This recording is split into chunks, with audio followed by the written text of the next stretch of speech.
Alors, je voulais vous partager ce drama là, parce que quand même, j'ai été choqué d'apprendre ça. J'ai trouvé ça sur un groupe Facebook sur les bornes de recharge.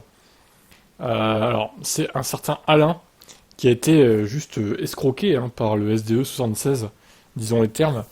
Donc, en gros, je vous résume le contexte. Il allait se charger un jour. Bon, pas de bol, pendant sa recharge, la borne est tombée en panne. Ok, bon, il a dû arrêter du coup. Il est parti ailleurs. Sauf que ça a mis une dizaine de jours à être réparé, cette borne. Et vous voyez qu'au final, le décompte de la recharge ne s'est jamais arrêté durant la panne en fait. Du coup, il avait rechargé 15,8 kWh avant que ça tombe en panne. Et 266 heures plus tard, donc ouais, il est plus de 10 jours plus tard, hein, on doit être même autour de 12, 11 pour être exact, eh bien, la charge s'est terminée. Magnifique. Donc oui, effectivement, 11 jours pour charger une voiture électrique, c'est un peu beaucoup quand même. Regardez, ce qu'il a payé, c'est 511 euros. 511 euros. Voilà, ce qu'il a dû payer. Et vous savez ce qu'ils lui ont dit, le S2 76?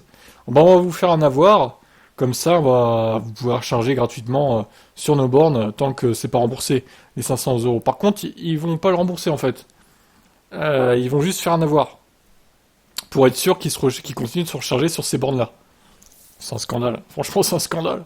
Mais je serais lui, j'irai plus me charger du tout, parce que là, si ça fait ça à chaque fois, les avoirs vont se cumuler, le gars il va avoir des centaines de kilowattheures offerts par le SD76 qui vont se cumuler, et à chaque fois il va payer 500 balles quoi. Bon, c'est délirant cette affaire. Bon, je vous tiendrai au courant, voir ce qu'il en est.